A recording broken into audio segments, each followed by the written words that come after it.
인도하여 주시옵소서. 하나님께서 주시는 음성 가운데 순종하며 복종하게 하여 주시옵소서. 예수님의 이름으로 기도드리옵나이다. 아멘. 자, 오늘은 본격적으로는 이제 출애굽기를, 지난번에는 서론의 시간이었고요. 오늘부터는 이제 출애굽기를 여러분들과 함께 하게 됩니다. 제가 부탁을 드렸습니다. 다 읽어오시라. 먼저는. 그래서 읽어오신 거를 믿습니다. 확인 안 해도 될까요? 아니, 솔직히 그러면은 우리 아니 뭐 얘기할 거 없어요. 제가 뭐 여러분들의 솔직함을 믿으니까 안 읽어오신 분 손 들어보세요. 세 분. 아니, 오케이, 그러면 됐고. 우리 집사님은 굉장히 성실한 것 같은데. 그리고 근데 내가 예?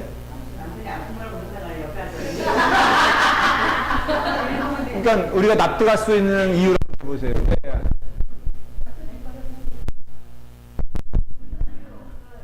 그냥 그 이유 반항이구만. 여기 있는 우리 동기, 그러니까 안 집사님은 처음 떠보거든요. 너무 재밌어요. 재밌죠? 그래서 기왕 우리 출애굽기 한 몇 주, 이제 한 두세 주 하거든요. 우리 그냥 한번 써보는 게 어때요? 재밌잖아요. 삶이란 게 꼭 뭐 이렇게 선물을 줘서가 아니라.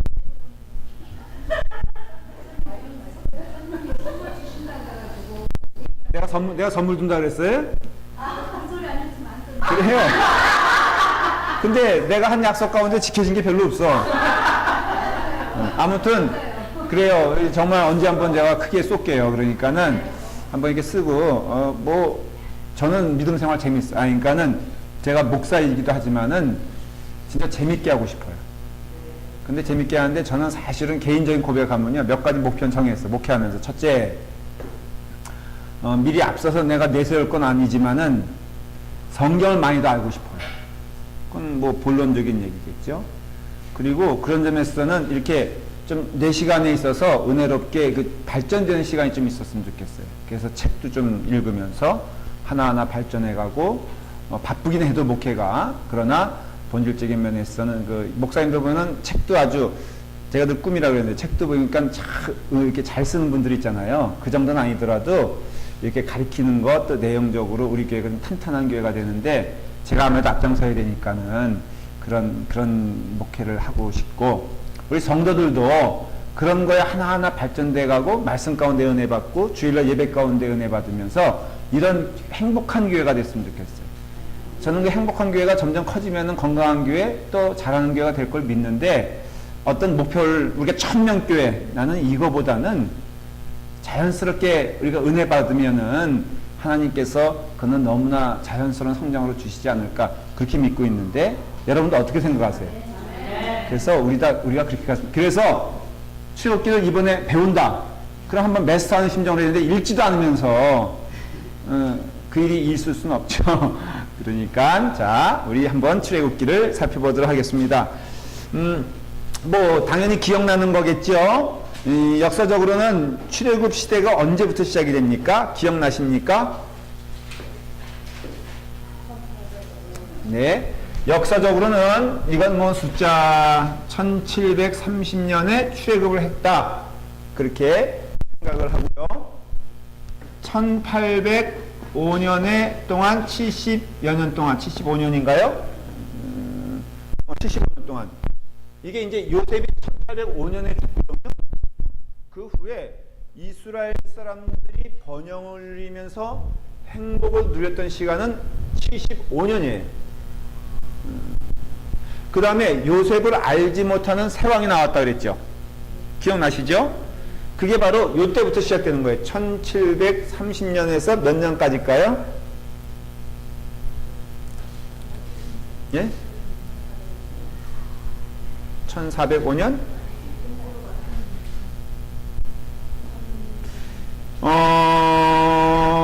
여기 날짜, 모세가 애굽으로 돌아갈 때는요, 1446년이에요. 그러니까 뭐 시간적으로 그 다음에 나온 뭐 시간이 있겠지만은 이것을 쉽게 얘기하면 400년 정도 되나요? 400년 정도 되죠.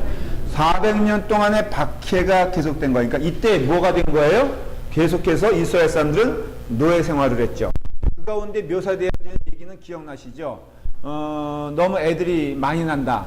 그래가지고 아주 몰살 정책을 해버리죠. 남자 아이를 죽이겠다는 것은 뭘 말하는 겁니까? 그 민족을 멸절시키겠다는 거거든요.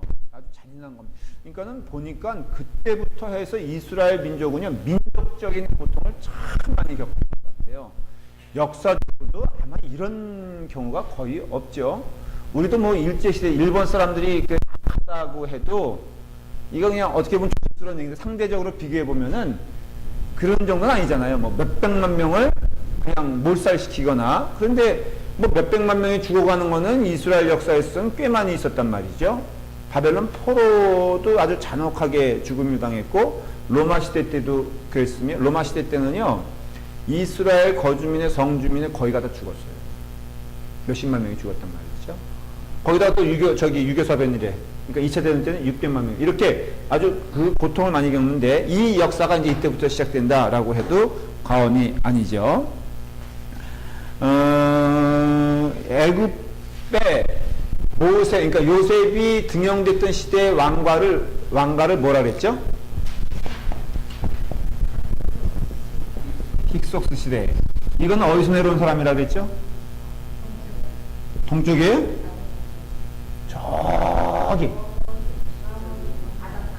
바닷사람들. 엄밀하게 따지면요, 이거는 놀라지 마세요. 바이킹족이에요, 바이킹족. 쉽게 말하면.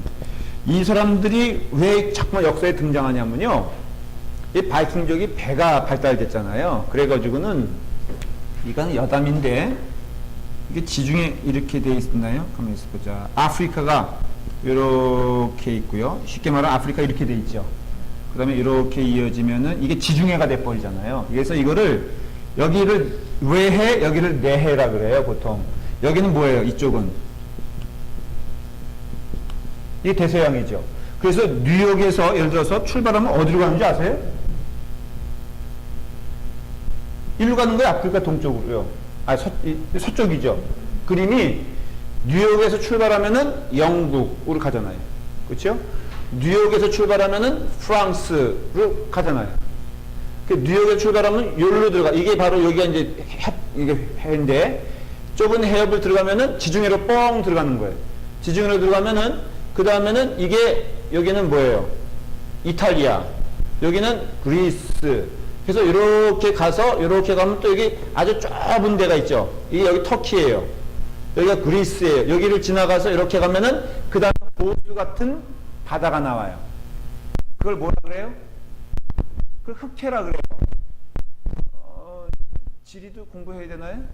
그래서 흑해 함대 들어보셨어요? 흑해 함대?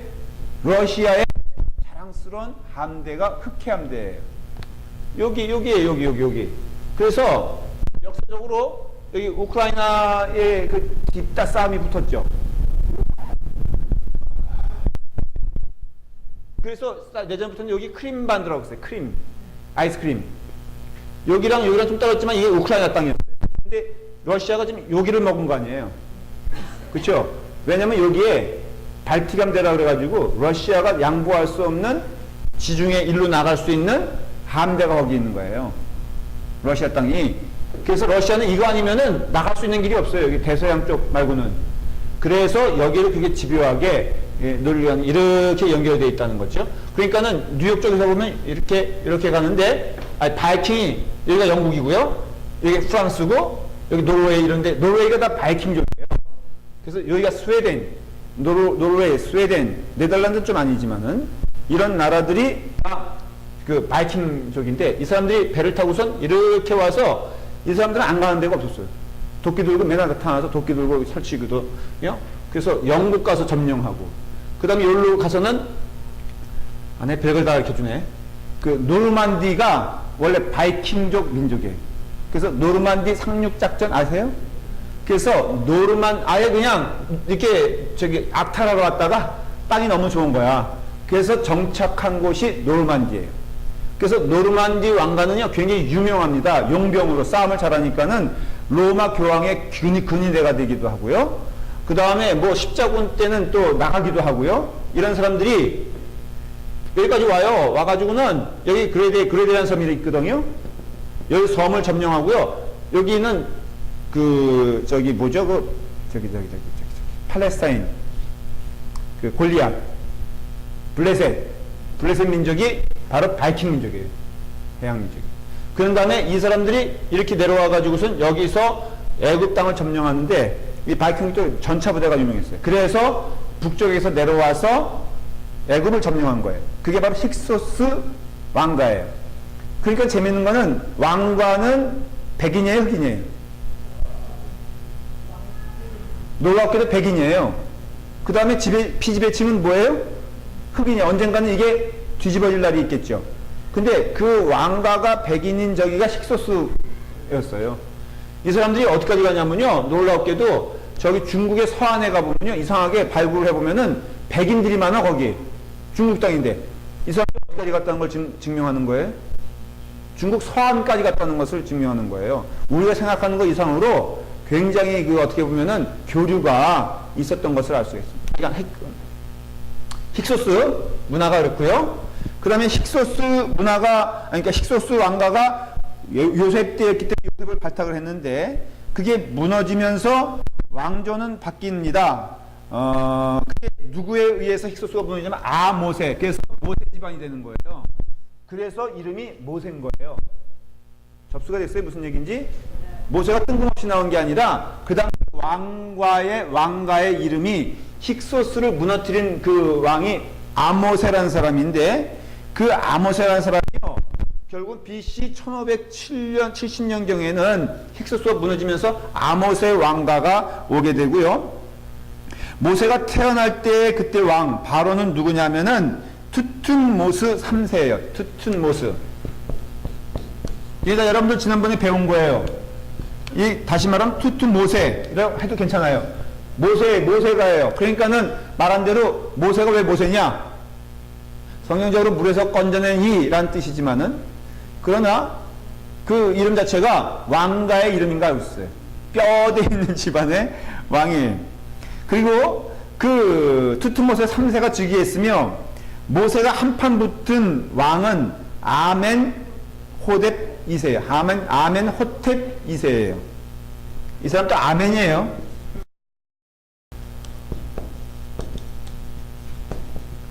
이와 같이 이제 이런 왕들이 그 당시에 등용됐던 왕이에요. 자, 상식적으로 이제 외워볼게요. 모세와 연관되어 있는, 요셉과 연관되어 있는 왕들이나 왕가의 이름을 얘기해라. 이건 성경에 나와 있는 얘기가 아니에요. 역사적인 거와 비교한 거지. 뭐라고요? 그러니까 어느 교인이, 딴 교회 교인이 물어보면 여러분은 유식하게 답을 해야 돼. 요셉 시대 때 왕가는 이들의 뿌리는 어디며? 그렇죠. 예. 그리고 저기 누가 힉소스 왕가를 무너뜨렸다? 아모세. 그 다음에 그러니까 모세가 태어난 때 그때는 투툰모스 3세. 그리고 모세가 한판 붙은 왕은 아멘호텝 2세야. 그래서 이제 하나님과 더불어 10가지 재앙과 싸운 왕은 아멘호텝 2세다라는 것이. 상식의 시간은 끝났어요. 그렇죠? 자, 이제 출애굽기, 이런 배경을 가지고 출애굽기가 쓰여졌습니다. 출애굽기는 몇 장까지 있죠?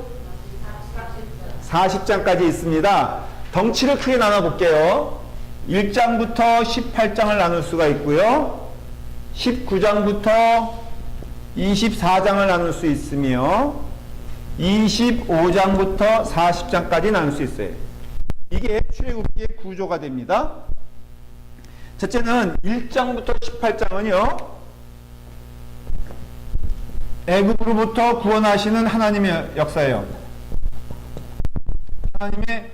하나님의 역사인데 애굽으로부터 구원하시는 하나님의 역사입니다. 잠깐 설명해 드릴게요. 1장부터 4장까지는 모세를 하나님이 어떻게 할까요? 훈련시키세요. 그래서 1장부터 4장까지 모세 훈련시키시고 그 다음에 5장부터 11장까지는 바로가 방해를 하고, 그렇죠? 그 다음에 세 번째 12장부터 18장까지는 하나님의 권능이 나타나기 시작합니다. 이게 바로 1장부터 18장까지 요약이에요. 애고로부터의 하나님의 구원의 사건이 1장부터 18장까지고요. 그 내용은 모세를 훈련시키고 바로가 하나님의 사역을 방해하는데 하나님의 권능이 나타나 그 바로의 방해가 전혀 문제가 되지 않는다는 것입니다. 그 다음에 19장부터 24장까지는 여기는 하나님의 법에 대한 겁니다. 법을 주시는 하나님. 자, 여기서 너무 상식적인 거 물어볼게요. 하나님이 우리를 구원시키셨죠? 그렇죠? 그럼 구원시키시면은 그걸 성화의 삶이라고 해요. 구원받은 다음의 삶이. 대체 구원받은 삶이 무엇이냐라고 사람들이 자꾸만 물어봅니다. 근데 우리가 생각하는 용어와 성경에서 말하는 용어가 틀릴 때가 많아요. 예를 들어서 착한 일을 하신 하나님께서 이런 표현이 성경에 나옵니다. 기억하십니까? 착하다라는 게 뭡니까? 성경적으로. 우리는 남의 거 훔치지 않는 거, 그거는 어떤 소극적인 의미의 착한 거고, 그 다음에 남을 적극적으로 도와주는 것, 이걸 적극적인 의미의 착하다고 생각하는데, 착한 일은 그게 아닙니다. 성경에서 말하는 착한 일은, 하나님의 착한 일은 여러분들을 끝까지 구원하여 믿는 자들이 천국으로 가는 것이 착한 일이에요. 이게 성경에서 말하는 착한 일이에요. 우리가 예수 믿은 다음에 이제 구원받은 다음에 내가 그래도 예수님 하나님께서 말씀하시는 것을 점점 더 마음 가운데 새겨가면서 그것을 행하는 삶을 구원받은 자의 삶이라고 그래요. 성경에서. 그러니까는 법을 주시는데 세상 사람들에게 법을 주십니까? 구원받은 자들에게 법을 주십니까?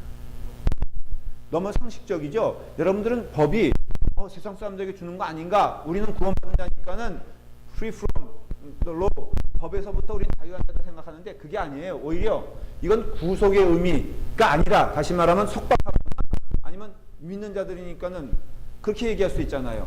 적어도 믿는 자는요 성경을 하루에 3장은 읽어야죠 라고 단소리를 하는 것, 이건 뭐예요? 어떻게 보면 의무적인 거잖아요. 근데 저는 그런 게 말하는 게 원치 않아요. 왜냐하면 정서적이지 않기 때문에. 예수를 믿으면은 너무나 자연스럽게 성경 어때? 누가 뭐 정말 상품, 우리 서집사님 아까 상품 조절 쓴다 그랬는데 진짜 아니죠 그거? 에? 진짜 아니죠? 에? 우리 저기 안집사님 같은 마음이죠? 아니에요? 끝까지 선물 받아내야겠다 이 심보예요? 안집사님은 너무 재밌지 않아요? 예. 근데 그것도 조심해야 될 게요. 재미 조금 지나가면은 남들도 안 쓰는데 하는 마음이 들 때가 생겨요. 그렇죠. 그거를 넘어서야 돼. 그러니까 이분들을 보면 안 되고 그냥 키폰 고잉 주님 오시는 그날까지. 그래서 자꾸 이거를 어떤 면에서 우리는 의무로 생각하는 경우가 참 많아요. 헌금도 해야지. 사실 어떤 면에서는 저는 좀 그런 거에 거부감이 있어요. 뭐 자꾸 해야 된다는 의무감이 진짜 성도의 삶일까? 기쁘면은 하는 것이 너무 자연스러운 거 아닌가? 여러분, 아침밥을 남편에게 드리란 말이에요. 신혼초에는 이 인간은 맨날 아침에 밥을 먹어 이러면서 줘요? 아니면은 정말로 기쁜 마음으로 주세요? 신혼초에. 근데 어느 순간이 지나면요, 삼시세끼 그냥 밥만 먹어 이러면서 이럴 때가 있잖아요. 이거 가만히 생각해보면은 그게 정상이 아니잖아요. 애정이 있으면 알고 싶고 아는 거에 기쁨을 누리면서. 근데 목사님이 이 세상에 그런 부부가 어디 있어요? 근데 그런 부부가 간혹가다 있더라고요. 그건 불가능한 것이 아닌가 할 수 있어요. 간혹가다는 60 지나서도 그냥 없으면 보고 싶고 뭐 해주면 너무너무 좋고 이런 삶을 우리가 지금 살고 있거든요. 그래서 이 법을 지키는 시점이 그 전에 안 주셨잖아요. 근데 구원받은 다음에 하나님께서 법을 주시면요, 제가 말씀으로 아까 처음으로 돌아오면은 믿음 생활의 핵심은 순종인 걸 알 수 있어요. 뭐 사랑을 얘기하고 뭐 틀린 얘기가 아니에요. 그런데 아주 핵심은 뭐냐면은 너 순종할래? 라는 것이고, 절대적인 분 앞에는 절대적으로 순종하게 되죠. 그래서 믿음 생활은 저는 한마디로 말하면요, 여러 가지를 말하지 않고 한마디로 하라 그러면은 전 순종이라고 말하고 싶어요. 그 성경에는 그 시야를 이렇게 눈을 들어보면요, 하나님께서 원하시는 게 순종인 걸 알 수 있어요.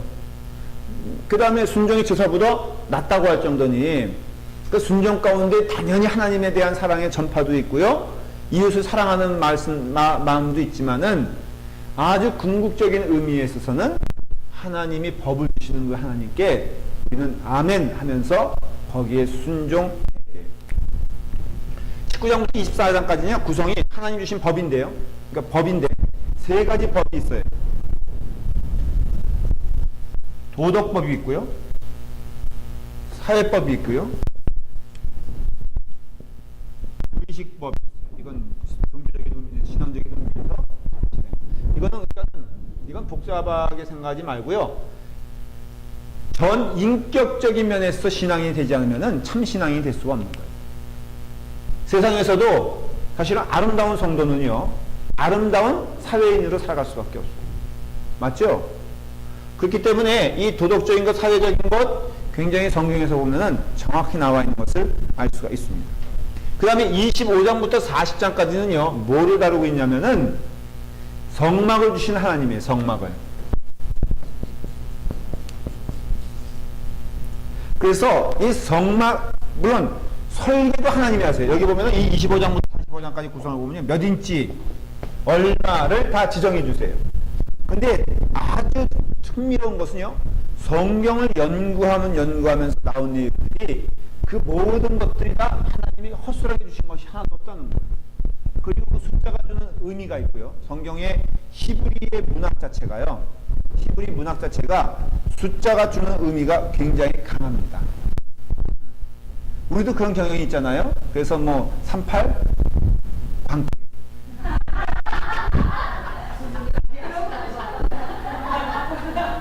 뭐 444자로 끝나는 말은 이런 말, 우리가 숫자를 무시하지 않지만 히브리에 있어는요, 그래서 그걸 똑같이 해석해야 돼요. 그 숫자가 주는 의미를 똑같이, 우리가 14만 4천 같은 경우도 14만 4천은 뭐예요? 12 곱하기 12거든요. 12는 12지파를 말하고 어나더 12는 뭘 말하겠어요? 예, 12사도 제자를 말하는 거예요. 그래서 곱하기 곱하기면 14만 4천인데 이것을 그러니까 교회가 14만 4천 살 때까지 이런 교단, 그 이단이 있잖아요. 그건 완전수를 의미하는 거예요. 구약의 12, 신약의 12, 그런 것은 완전 하나님의 약속한, 그 점에서 섭리예요. 하나님의 구원받은 약속된 숫자가 찰 때까지는 예수님 오시지 않는다 이거예요. 그리고 세상의 멸망은 없다는 거예요. 그러니까 그만큼 숫자는 어떻게 보면은 상대적으로 적을 수 있어도 하나님께서 정하신 때가 아니면은 망하지 않는다. 그런 점에서 우리에게는요, 염려할 것도 사실은 너무 근심할 것도 없어요. 그냥 하나님께서 약속하신 대로 이루어지신다라는 걸 믿고 우리는 그 안에서 하나님 믿는 백성으로 살아갑니다. 그래서 그 숫자도 굉장히 정확하게 하나님께서 말씀하시고요. 그 다음에 그 성막 건축에 대해서 이제 말씀하시고 성막을 완성하는 단계, 이런 내용들이니까는 첫째는 애굽으로부터의 탈출을 통해서 역사하시는 하나님 말씀하시고요. 19장부터 20장까지 뭐라고요? 법을 주시는 하나님 통해서 우리에게 삶의 순종을 의미하게 하시고, 25장부터 40장까지는 성막, 우리를 말하면 교회. 그래서요, 궁극적으로 믿음 생활은요, 교회를 중심으로 이루어질 수밖에 없어요. 여러분들. 지금 이 시대에 있어서 이것도 사실은 교회를 할 수 있거든. 직장에 다닌다? 그럼 뭐 할 수 없는 거죠. 그러나 이제 제가 말씀 한번 드렸나요? 이제 제자 저희가 성역 공부 반드시 할 겁니다. 하는데 그때 되면은 여러분들이 주중에 저녁 1시간은요 할애해가지고선 남편을 먼저 보내셔야 돼요. 이 남편이 개조되지 않고는요 인생의 평화가 있을 수가 없어요. 그래서 여러분들이 이와 같이 이제 하나하나 하는 일에 첫째는 교회에 대한 그 탁구도 열심히 저희가 언약교회에서 총회를 했거든요. 저희 코커스 했는데요. 각 교회마다 분위기 보니까는 탁구부이 부르는 것 같아. 우리만 뭐 잘한다 할 게 아니라요. 언약교회는 탁구대도 최신형으로 3개 사왔. 왜 그 교회는 왜 맨날 첨단을 걷지? 그리고 우리는 맨날 그 교회 통해서 얻어먹고. 그쵸? 핑수기계.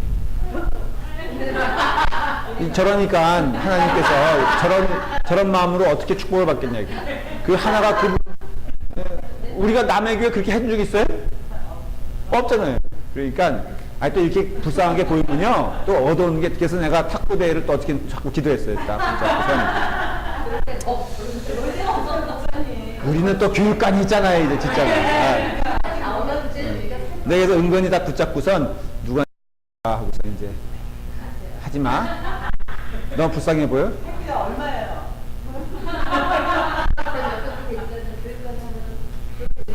우리 게 지금 보배처럼 여기는 탁구대가요 1,000몇백 불이에요. 얼마 안 비싸. 그런데요. 근데 그것도 탁구 그 선수들 같아요. 그러니까 그 언약교 선수들인데 머신처럼 받더라고. 거기 잠깐 옮겼다가 한 1년만 갔다 와봐. 근데 저는요 그거 좋아요. 그러니까는 믿음 가운데 말씀 가운데 딱 서 있으면요 뭐 해도 좋아.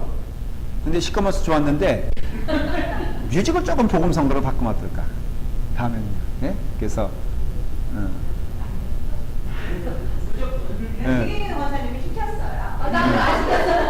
그래서 어쨌든 간에 교회 안에서 웃고 화목하고 사랑하고 우리 교회는 그걸 목표로 삼았으면 좋겠어요. 서로 부족한 거 있으면 안아주면서 점심돈을 이렇게 맛있게, 제가 거기 가서 먹어야 되는데 거기서 안 먹고 여기서 먹는 거 보세요. 자, 그렇게 그러니까네 그렇습니다. 자, 이제 대강 하겠어요? 출애굽기 크게 덩어리 3개예요. 18장, 24장, 40장인데 구조는 처음에 이거 1장부터 18장까지 시스토리, 그러니까는 역사 내용이니까 재밌어요. 막 10가지 재앙 나오고 막 이런 게 바로 이거예요. 그게 바로 이런 내용이 써머리고요. 19장부터 23장까지는 그 하나님께서 법을 주신 내용. 이거는 레위기를 통해서도 구체적으로 되고요. 좀 반복되어지는 건 아니지만은 나머지 것들은 이렇게 좀 더 구체적으로 이루어지는 것을 알 수 있어요. 레위기, 그 다음에 신명기, 그리고 민수기. 민수기는 역사서예요. 그래서 출애굽기도 역사서라고 한다면은 출애굽기와 민수기는 역사서, 모세오경 가운데 창세기 빼놓고, 레위기는 법에 대한 디테일, 이 부분 어디죠? 이 부분에 대한 그 하나님의 그 원하시는 그 길, 법에 대해서 얘기한 게 레위기예요. 신명기는 고별 설교예요. 모세. 그러니까 설교문이라고 이해하시면 돼요. 한편에 역사가 써머리 돼 있긴 해도 그 신명기는 하나님 잘 믿고 살아라. 하나님 명령하시는 그 길을 따라가라. 뭐예요? 그러니까 순종을 얘기하고 있어요. 그래서 출애굽기는 이렇게 덩어리가 크게 3개로 돼 있다라는 것을 이제 이해하시면 됩니다. 여기까지 질문. 자, 그러면 다 눈을 감지 않아도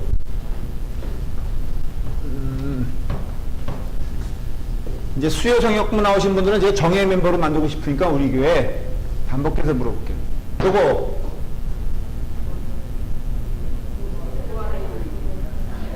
이제부터 제가 누구 학생을 지명할게요. 그 재밌겠죠? 긴장도 되고. 내 눈에 오늘 밑보인 우리 배 집사님. 뭐해? 그렇지. 얼굴 긴장하지 말고. 몇 개 있었죠? 뭐 한두 개지 말할 수 있겠어요? 네.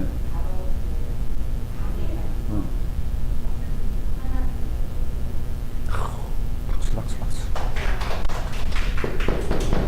요거는 허예리 집사님 지금 열심히 좋아. 허예리 집사님 자세가 좋아요.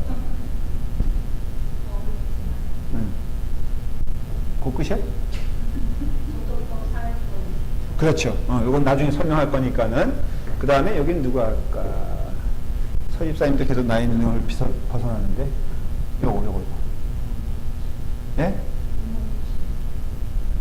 뭘 줬어요? 크게. 성막을 주신 하나님. 그렇죠. 목소리 굉장히 여성스럽고. 성막을 주신 하나님. 그렇죠? 그래서 우리가 교회 안에서 잘 믿음 생활하는 게 즐거운 일이다. 기쁜 일이다. 여러분 딴 길 그러면요. 여러분 가운데 딴 길 가는 거 없습니다. 좋습니다. 그래서 이게 수요 성역품 나오고 함께 기쁨으로 가면요. 정말 큰 은혜가 돼요. 자, 이제 이런 가운데 출애굽의 그 헬라어 의미는요, 탈출이에요, 탈출. 성경에는요, 세 가지의 탈출 구원 경험이 나오게 됩니다. 첫째는 뭐예요? 출애굽의 탈출이에요. 두 번째는 십자가를 통한 죄구원. 세 번째는 죽음에 대한 문제예요.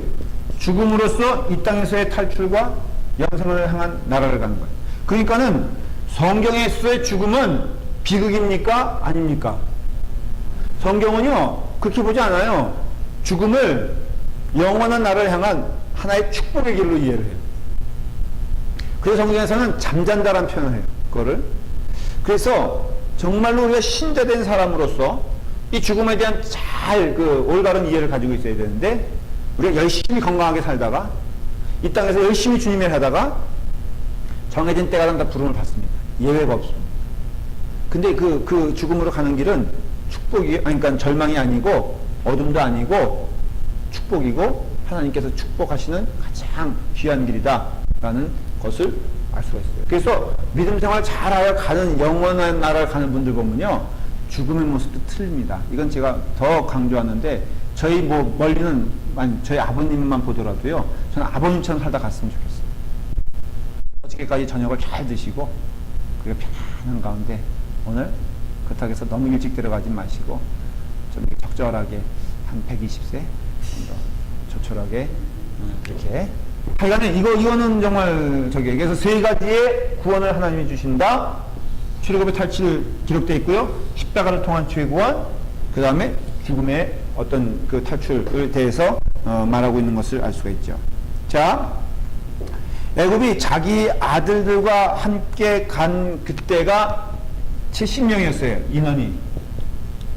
근데 70명이었는데, 근데 이주한 지 430년 만에 몇 명은 늘어갑니까?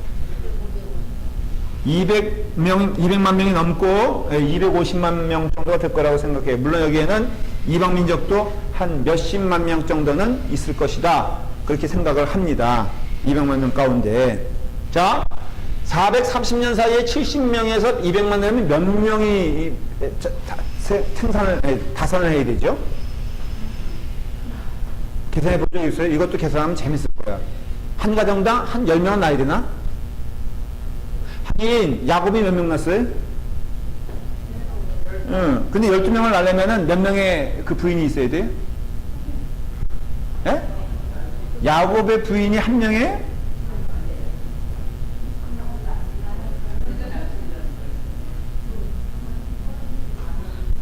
네 명이죠.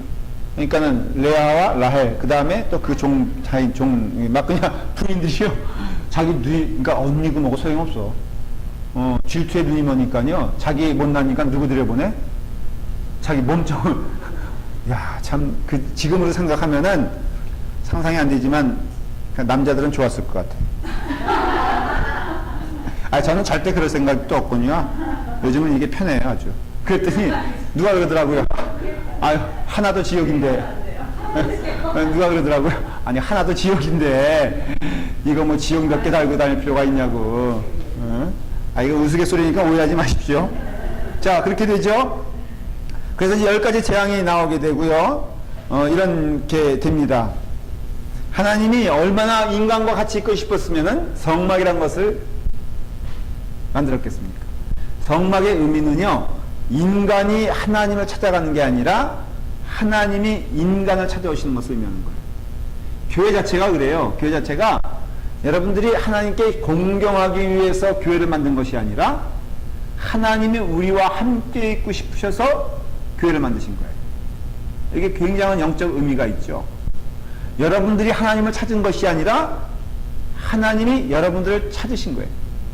이게 굳이 종교라고 따지면요, 기독교적인 그 관과 세상 종교와 너무 차이가 나는 단 하나가 뭐냐면은, 세상 종교는 사람이 신을 찾아가는 과정이에요.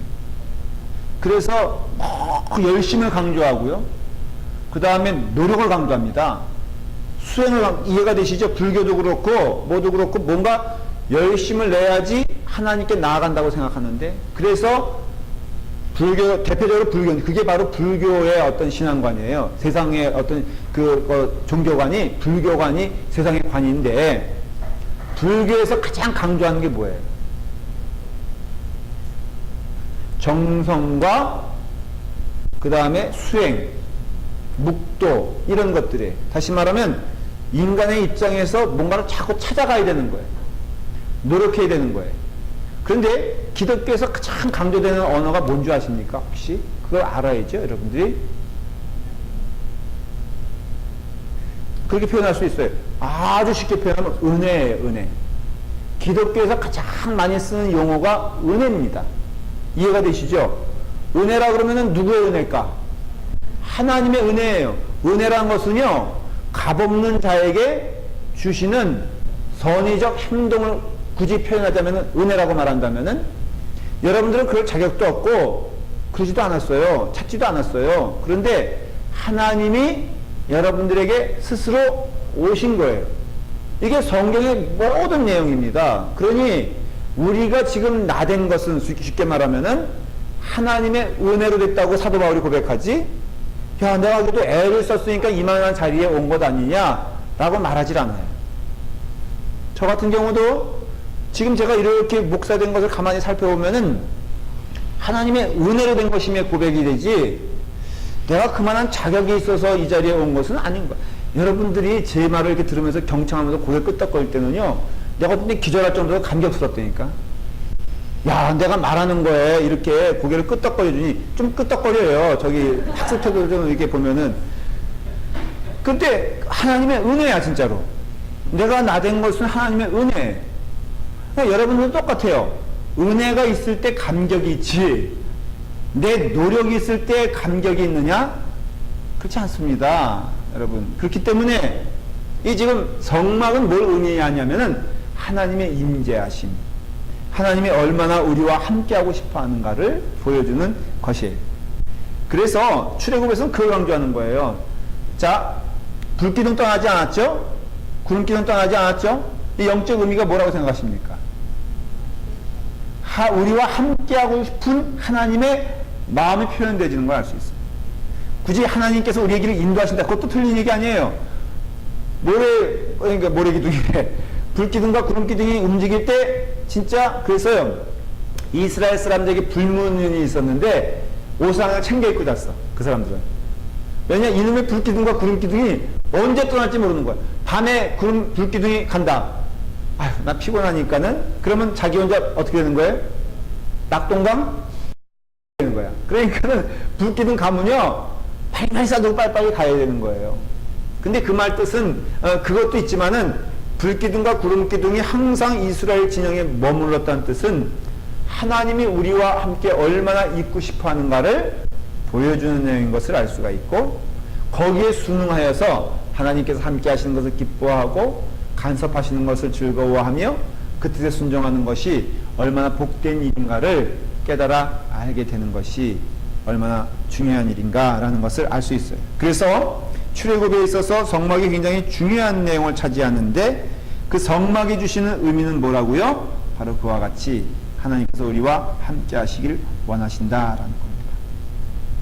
조금 더 오늘 그 1장부터 18장 조금 더 다룰게요. 아까 이 부분 있죠. 이제부터 이제 이 내용을 조금 다룰게요. 그러니까 이스라엘 사람들, 이스라엘 민족의 이름을 세 개로 나눌 수 있어요. 사용되어지는 언어가 여러분 다 익숙한 언어입니다. 하나는 넘버원, 뭐라고 표현합니까? 이스라엘이라고 표현하죠. 두 번째는 히브리인이라고 표현하죠. 그렇죠? 세 번째는 유대인이라고 말합니다. 자, 이스라엘 어디서부터 시작된 이름입니까? 기억나십니까? 성경적 상식을 물어봅니다. 지금 이제 상식이에요. 그렇죠. 최경희 권사님은 신학교 졸업 예비생입니다. 제가 보기엔 졸업 못할 것 같아요. 논문이 남았는데 왜 교수한테 물어보지 저한테 와서 여러 가지 물어봐요. 이러다가 논문 써달라고 그러겠어. 근데 약간 열심히 해. 예, 아주 열심인데 이제 논문만 남았어요. 그렇죠? 전공이 뭐죠? 예? 이거 자신 있게 얘기해요. 왜 그럴까 갑자기? 저한테 맨날 큰 소리 치더니. 그래서 어쩌면 이제 우리 최경희 원사님은 그 졸업하면 우리 교회에서 못 볼지도 몰라. 전도 부인 되면은. 야곱이 이스라엘이 됐어요. 그때 시작된 이름이에요. 당연히 이건 아시죠? 엘은 하나님이에요. 하나님이 함께 하신다. 그런 뜻의 의미가 있어요.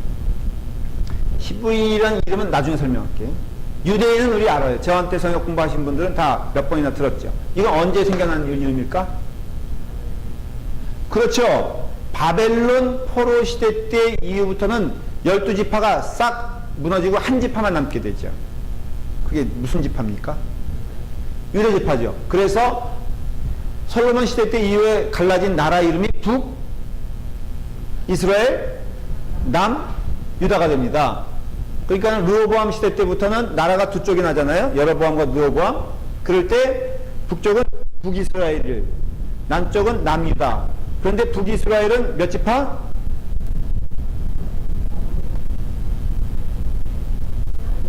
10지파. 거기에 우두머리 지파는?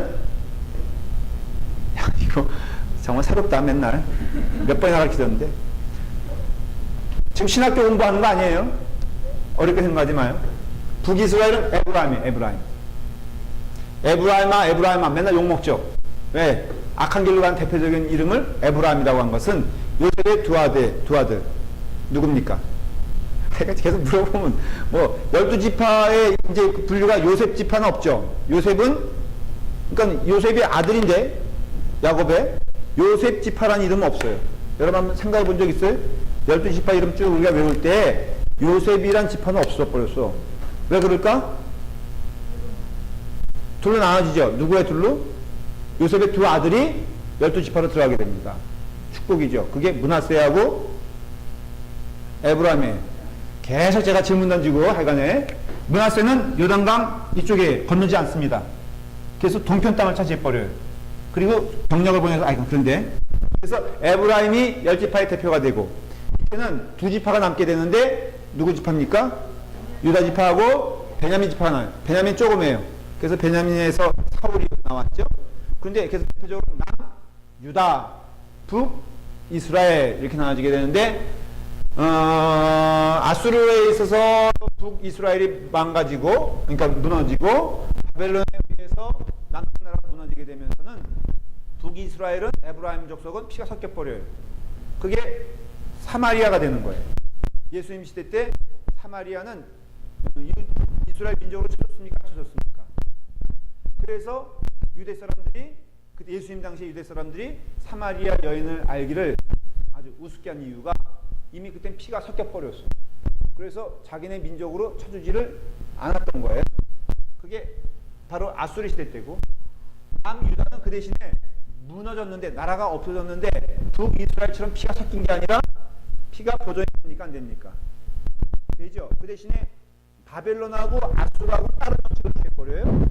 역사적으로 아수르는 피를 완전히 섞어버려서 그 민족을 멸절시켜버릴 생각을 하고 있었어요. 그래서 포로로 잡아가지 않습니다. 북이스라엘 민족들을 포로로 잡아가지 않아. 그냥 그 땅에 내버려두는데 어떻게 버려요? 완전히 피를 섞어가지고 그냥 사마리아로 만들어버린 거예요.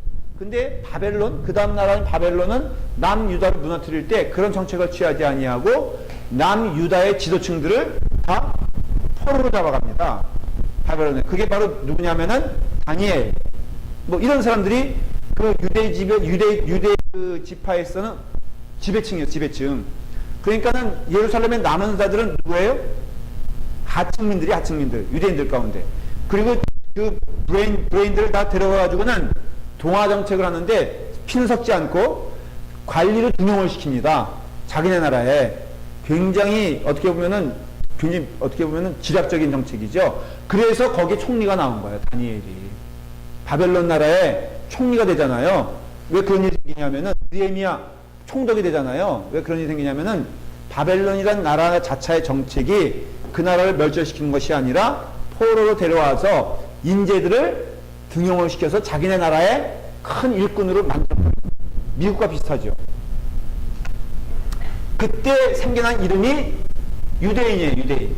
왜? 주이시, 유대 족속이 결국은 지금의 그래서 유대인들은 소위 이스라엘 땅에 있는 저 이스라엘 사람들은 주이시입니까? 히브리인입니까? 이스라엘 사람입니까? 정확히 말하면 주이시. 그 스스로를 주이시라고 말하잖아요. 그 이유는 남유다인 유다의 피가 흐르는 민족인 거예요. 지금 사마리아 사람들은 400명뿐이 안 남았어요. 지금 그 땅에 가보면. 자, 히브리인이란 이름은 어디서 나왔냐면은 이게 무슨 뜻이냐면은 강을 건넌 사람들 그런 뜻이에요. 자, 이 강은 어떤 강일까? 퀴즈. 나일강이에요? 요단강이에요? 이건 역사적으로요. 이 강은 유프라데스 강을 말하는 거예요. 그래서 아브라함이 강을 건너온 민족이에요. 엄밀하게 따지면은 그 아수르 그러니까는 그 저기 뭐죠? 갈대아우르에서 떠나서 넘어온 것은 반드시 강을 건넜어야 되는데 유프라데스 강을 건넜어야 됐어요. 그래서 그때는 이 시점은 이게 언제인지 모르겠지만 아브라함 시대 이후에 히브리인 그것은 강을 건너는데 홍해를 건너는 그 민족이 아니라 그 전부터 있었던 이름인 것을 알 수가 있죠. 그래서 이 히브리라 하는 말은 강을 건너온 자들이란 것인데 이때 출애굽 시대 때 그 히브리 자 보십시오. 출애굽기 1장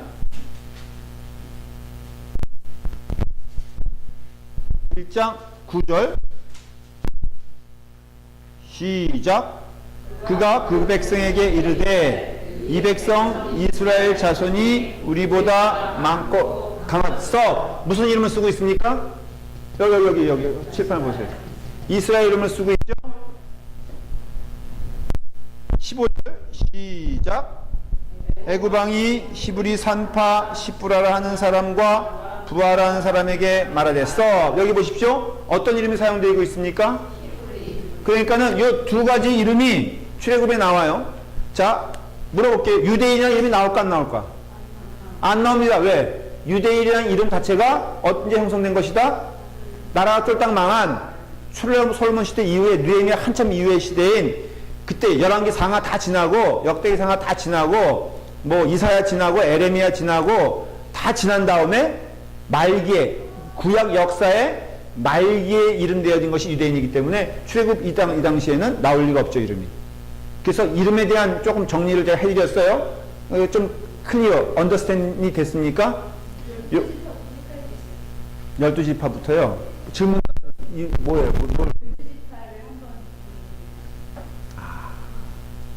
성경을 읽으세요. 출애굽기를 읽으면요, 그건 너무나 상식적인 얘기이기 때문에 다 나오게 됩니다. 상식적으로 출애굽기 1장 1절부터 보면요, 거기 대강의 이름들이 나오기 시작합니다. 예, 그러니까 절대 뭐라 그런 건 아니고요. 그 좋은 질문이에요. 아주 엑설런트한 질문인데 그 12지파는 제가 굳이 말씀 안 드려도 출애굽을 한번 읽어보시거나 읽어보면은 그건 나오게 돼 있어요. 그래서 여러분들이 그렇게 좀 아시고 거기 한번 살펴보시기 바랍니다. 오늘은 그래서 1장에 대한 내용을 조금 다뤘습니다. 이름이 뭐라고요? 이스라엘, 유대인, 히브리인에 대해서 얘기를 할 때 그 얘기가 시작되는 것을 알 수 있어요. 2장부터 6장까지는요, 그 모세의 그 역사가 나오기 시작합니다. 유년기를 시작해가지고 어떻게 모세가 그와 같이 왕자가 되었는가 라고 할 때 그런 내용들이 좀 나오게 되죠. 기도하겠습니다. 아버지 하나님 감사합니다. 주님의 은혜 가운데 하나님의 말씀 허락해 주시고 하나님의 은혜의 말씀을 통하여 특별히 출애굽기를 배울 수 있는 은혜를 주시니 감사합니다. 하나님의 말씀을 통하여 귀한 주님의 말씀이 선포될 수 있도록 인도하여 주시옵소서. 하나님의 약속의 말씀이 우리 가운데 넘치게 하여 주시옵소서. 예수님의 이름으로 기도드리옵나이다.